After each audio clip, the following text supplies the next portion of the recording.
First of all, hi to everyone. Myself Prasant.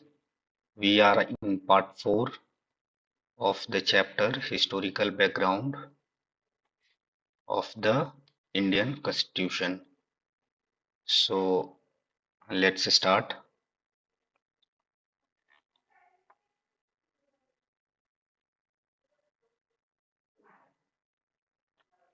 Now, we saw in our previous video Government of India Act 1858. It came in the wake of 1857 revolt.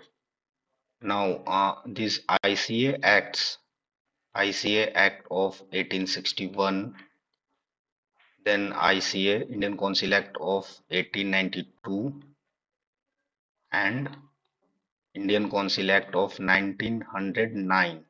So these three acts we can say as well came in the wake of 1857 revolt only. Why?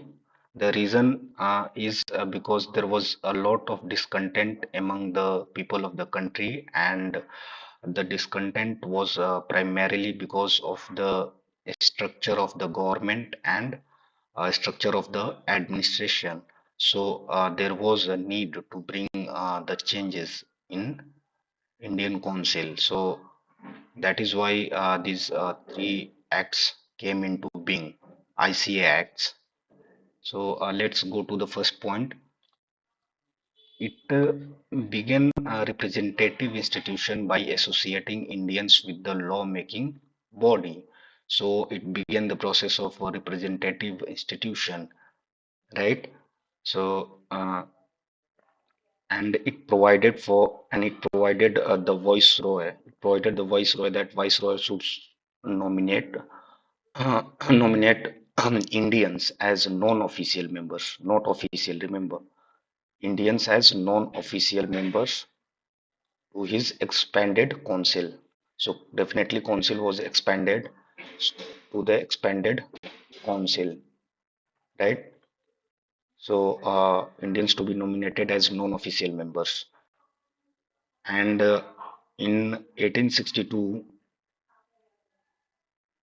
in 1862, in 1862, Lord Canning was the then viceroy. So Lord Canning,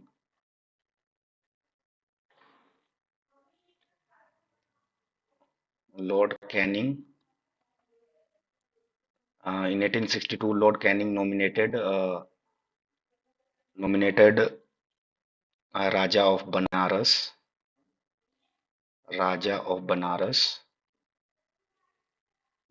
which today is Varanasi. So Raja of Banaras, Maharaja of Maharaja of Patiala,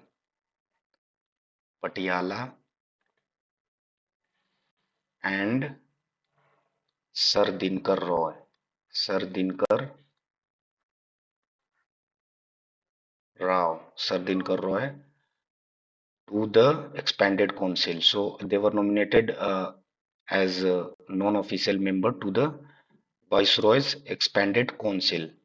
So to the council. So you need to know that who were the three person who were nominated first after the Indian Council Act of 1861 as non-official member. So they were Raja of Banaras, Maharaja of Patiala, and Sir Dinkar Roy. And also you need to remember that they were appointed as non-official member, not official, non-official. It is very important.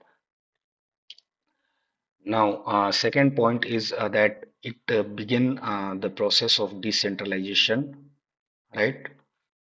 So we in in our previous video we saw that through Regulating Act of 1773, Bombay and Madras Bombay and Madras presidencies became subordinate to Governor General of Bengal, right?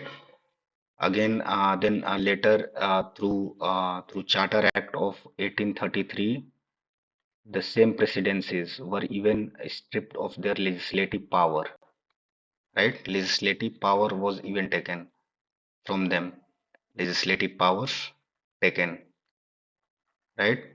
So you can see how centralizing tendency is this. Like first they became subordinate, then even their legislative power was taken from them. So this is a centralizing tendency. Now through this act, how did decentralization happen? So the same presidencies, Bombay and Madras got their legislative powers, right? Got legislative powers. So this is very important.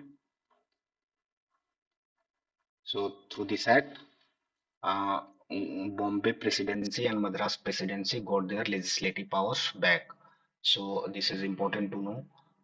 Now, new legislative council were also set up through this act. So legislative council for Bengal, legislative council for Northwestern Frontier Province and Punjab. So Bengal council was set up in 1862. Northwestern Frontier Province Council was set up in 1866, and Punjab Legislative Council was set up in 1897.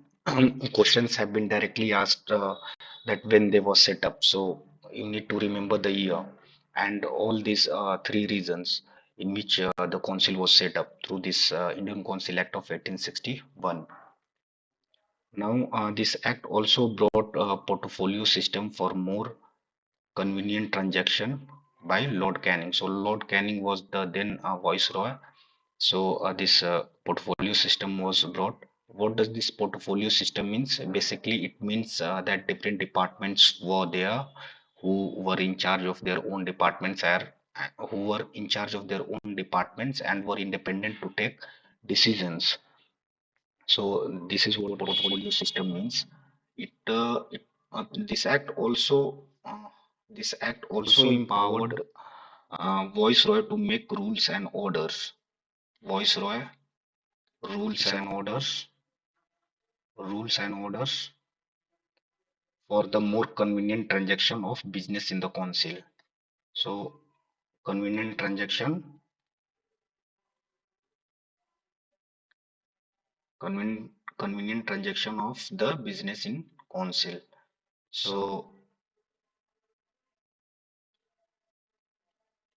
so viceroy got the power to make rules and orders for convenient transaction of the business in council.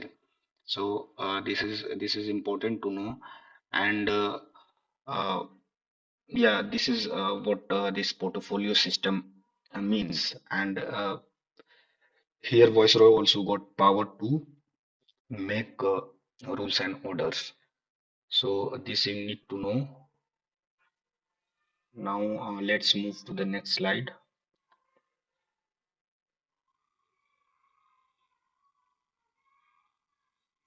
So this Indian Council Act of 1861 also empowered Viceroy to issue ordinances. So, and the life of such ordinance was 6 months. Ordinance are temporary laws. So, and even today, the life of ordinances in the Parliament is 6 months. So this is what you need to know is, and it is important that 6 month period.